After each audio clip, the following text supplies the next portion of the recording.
கரண்டாக இருக்க கவர்மெண்ட்டை பற்றி ஒப்பீனியன் சொல்லவே வேண்டிய அவசியம் இல்லைம்மா, எல்லாருக்குமே தெரியும். முதல்ல அவங்களே வந்து இந்த கவர்மெண்ட்டை நிறையா கற்றுக்க வேண்டிய விஷயங்களையும் பல விஷயங்கள் இருக்குது. அதோட சிஎம் ஆகட்டும், அது வந்துருக்கூடிய அமைச்சர்கள் ஆகட்டும், எம்எல்ஏஸ் ஆகட்டும், எல்லாருமே வந்து குறையா சொல்ல வந்த அனுபவம் இல்லாத ஆள். அவங்களும் நிறைய கற்றுக்க வேண்டியிருக்கு. இப்போ பிறந்த குழந்தைய உடனே பேச சொன்னால் பேச முடியுமா? முடியாது. அதுக்கு ஒரு 3 மாதம் ஆகணும், மா அப்பா அப்படின்னு சொல்கிறது. அது மாதிரி இவர் வந்து இப்போ தான் அரசியலுக்கே வந்திருக்காரு. கவர்மெண்ட்டு ஃபர்ஸ்ட் டைம் வருது. ஸோ அது புரிஞ்சுக்கிறதுக்கே 2-3 months ஆகும்.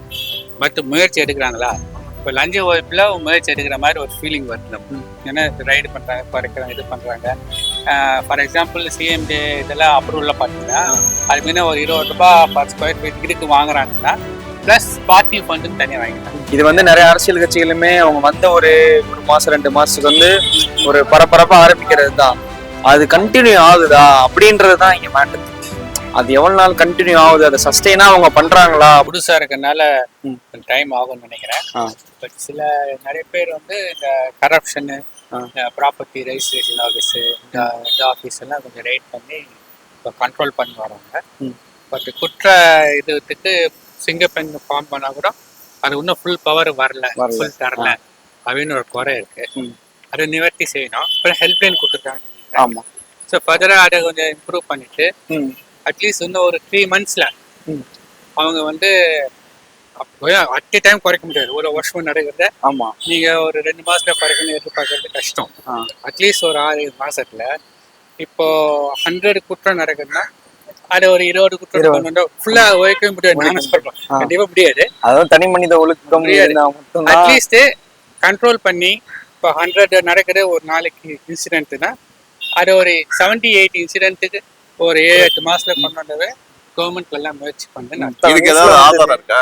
இல்ல அந்த யூனியன்ல இருக்கவங்க தான் அந்த எஜுகேஷன் சென்டர்ல இருக்கக்கூடியவங்க இதை முதல்ல அவங்க என்கரேஜ் பண்ணிருக்கலாமா? இதை அன்னைக்கே பொது வெளியே கொண்டு வந்திருக்கணும்ல. அது சட்ட ரீதியாவோ காவல்துறை வழியாவோ அவங்க மேலேயுமே ஒரு தப்பு தான் அவங்க கேட்கறாங்க. நீங்க ஒரு தப்பு பண்றீங்கன்னா நான் ஊக்குவிக்கிறேன், நான் தான் முதல் குற்றவாளி.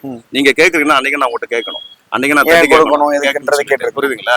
இதெல்லாம் தவறான, அதான் சொல்றேன், ஆசிரியர் லெவல்ல கூட எந்த அளவுக்குலாம் வந்து அவங்க தவறான செயல்பாடுக்கு முன்னுதாரணமா இருக்கான் பாருங்க.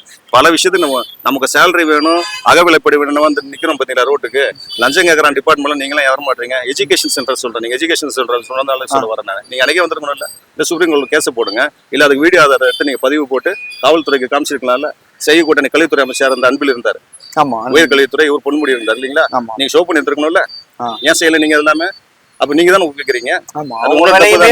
அவங்க பண்றது தப்பு தான். செய்ய தூண்டுறது தானே முதல் குற்றவாளி. கண்டிப்பா கண்டிப்பா. அப்ப இதை எப்படி எடுத்துக்க முடியும்?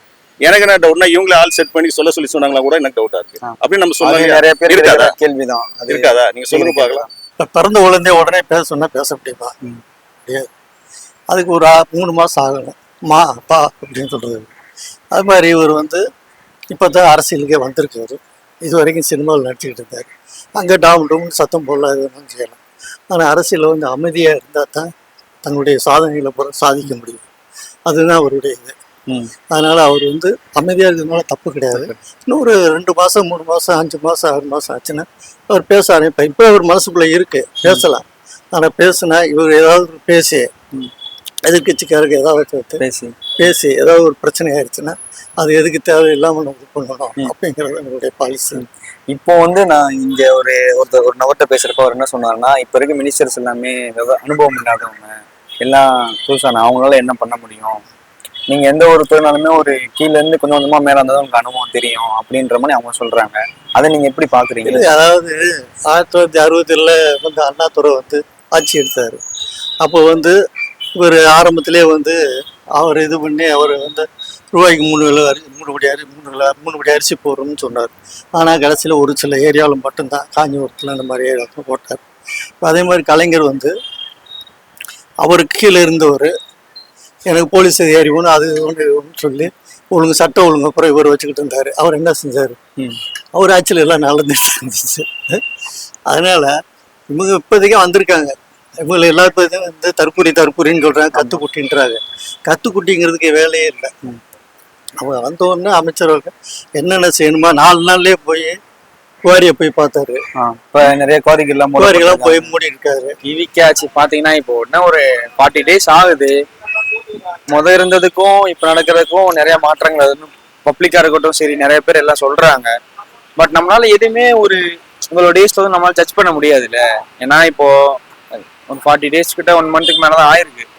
அது நம்ம அவங்க கரண்டா இப்ப நிறைய சொல்றாங்க, போதைப் பொருள் வச்சுக்கிறாங்க நிறைய இடத்துல, இந்த மாதிரி இதெல்லாம் ஸ்டாப் பண்ணுங்க அப்படின்ற சொல்றாங்க. இது வந்து நிறைய அரசியல் கட்சிகளுமே அவங்க வந்த ஒரு மாசம் 2 மாசத்துக்கு வந்து ஒரு பரபரப்பா ஆரம்பிக்கிறது தான். அது கண்டினியூ ஆகுதா அப்படின்றது தான் இங்க மேட்டர். அது எவ்வளவு நாள் கண்டினியூ ஆகுது, அதை சஸ்டெயினா அவங்க பண்றாங்களா அப்படின்றது வந்து, அது இப்ப போதைப் பொருள் ஒழிப்புగా இருக்கட்டும், நிறைய குற்றங்களுக்கு வந்து உடனே கைது பண்றாங்க அப்படின்றதெல்லாம் சொல்லிட்டு கேள்விப்பட்டு தான் இருக்கிறோம் நம்ம.